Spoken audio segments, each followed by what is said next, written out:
People wonder about the definition of democracy. To my opinion, the best definition was given by Alexander Solzhenitsyn, who said the following: democracy is the political system of free people. And that's why it's so magical, because it's so intimately connected with our idea of freedom.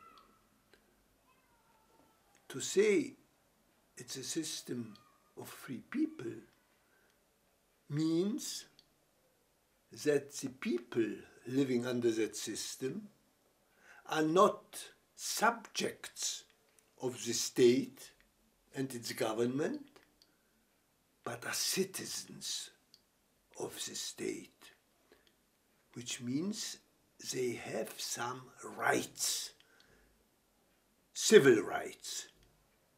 These civil rights limit the power of this otherwise overwhelming power of the state over them.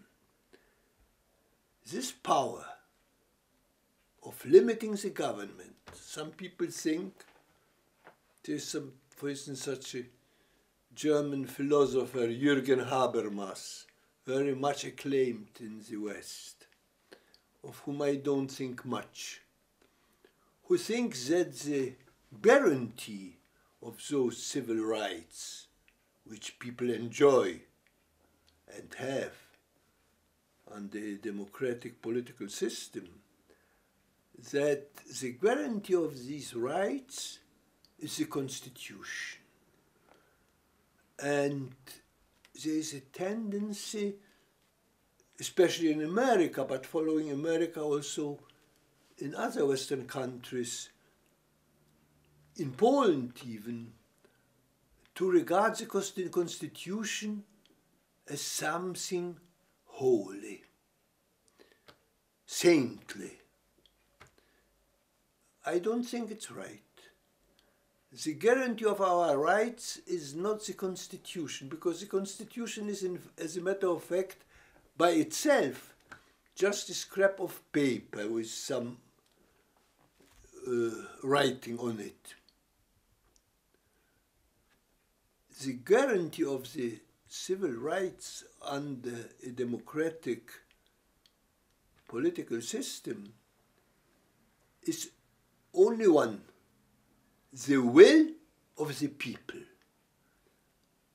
Democracy resides in the souls of the people, and the civil rights are guaranteed only insofar as when one of us is somehow attacked in his rights by officials, by organs of the state, other citizens will come to his defense.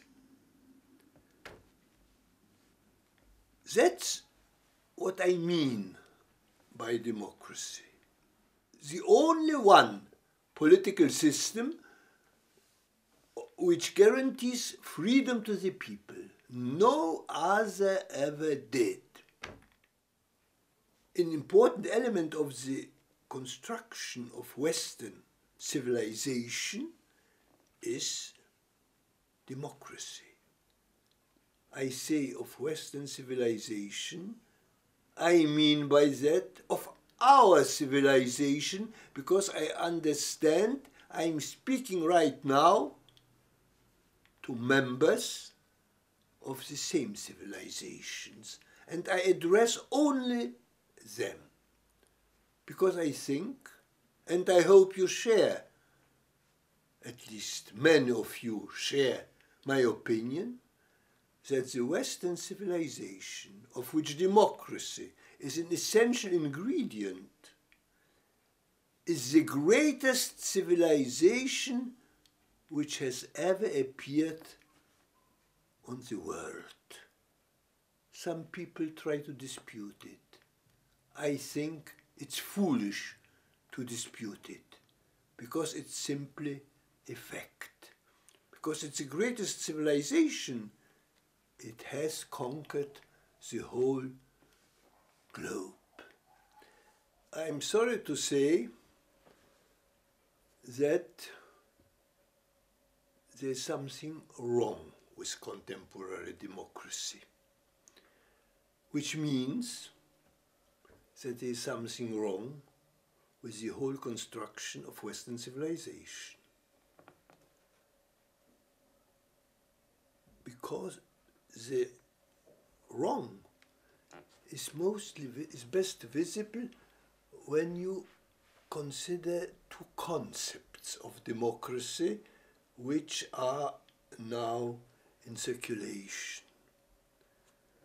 The one which you hear most of is the concept of a liberal democracy. There's an adjective added, liberal democracy, and it seems as if it's the only possible democracy. It's unthinkable. Is an unliberal democracy thinkable? Some people are of the opinion it is not. They are wrong. Because there's another concept of democracy which I have no good term in English. I'll call it the Republican democracy. Liberal democracy as opposed to Republican democracy. And the difference between these two is this. In liberal democracy, the whole stress lies on the rights and entitlements of the individual, on his, as they used to say, self-realization. The state is, so to speak, a utility, a public utility meant to help the self-realization of the individual. That's the gist of the liberal concept of democracy. Not so under the Republican concept.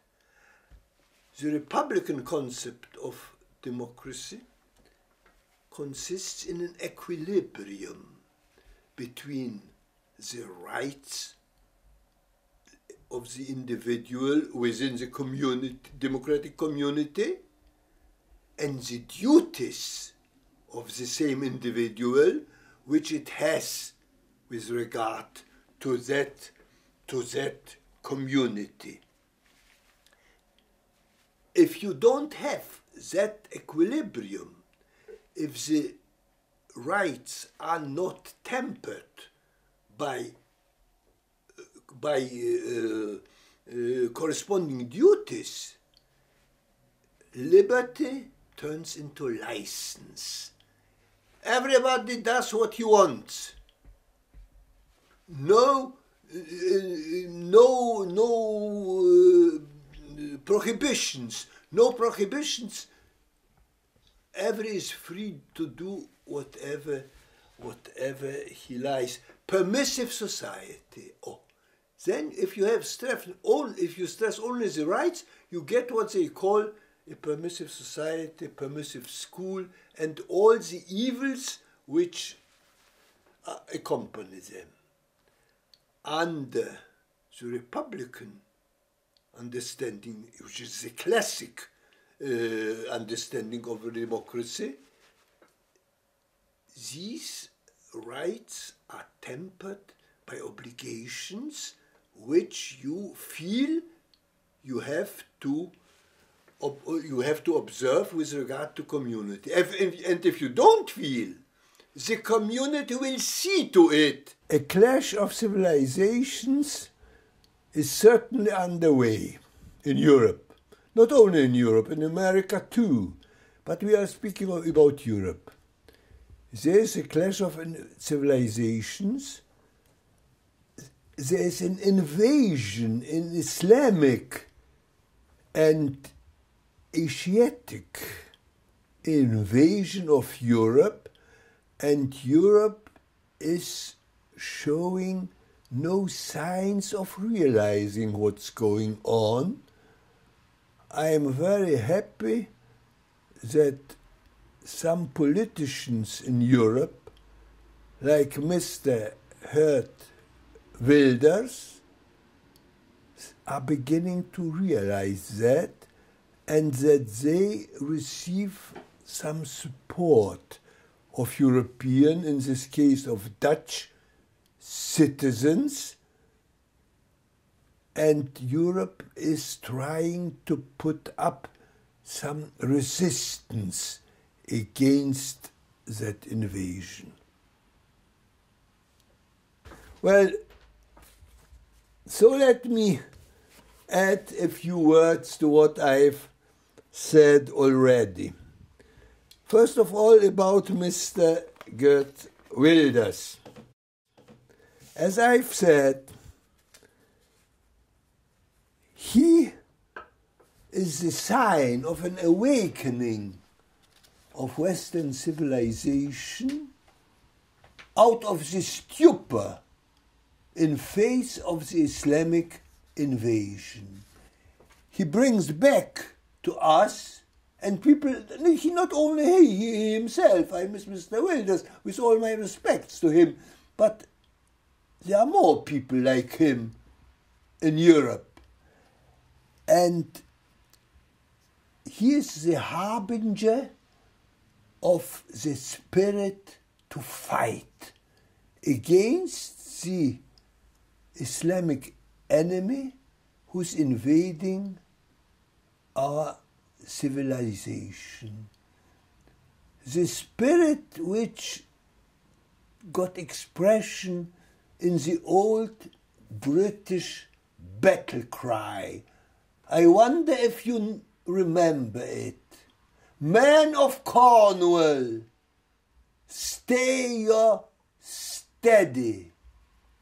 None can say you aren't ready. Stay and never yield. And that's the spirit which we need. There are various things to be done in Europe to bolster that spirit. To my opinion, to my considered opinion, the first thing to do to show the world that we are recovering that spirit of those men of Cornwall is the reinstitution of capital punishment. Because the abolition of capital punishment was a sign to the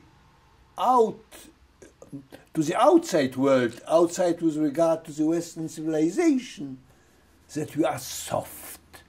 And we are getting softer and softer.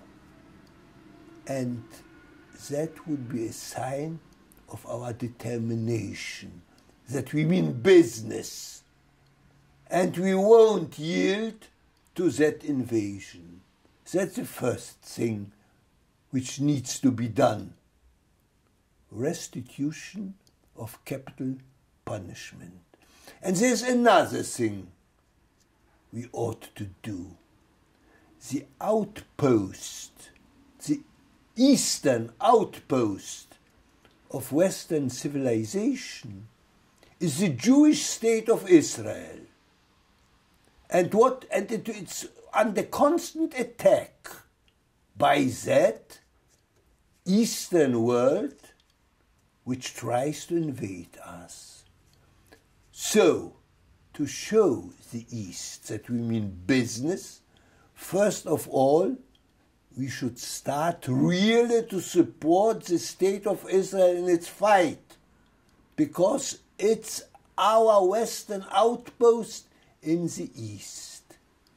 Instead of the lukewarm support or lip service support which we give to it, and the so-called peace process, which is just an effort to push Israel into stepwise capitulation before the Arabs.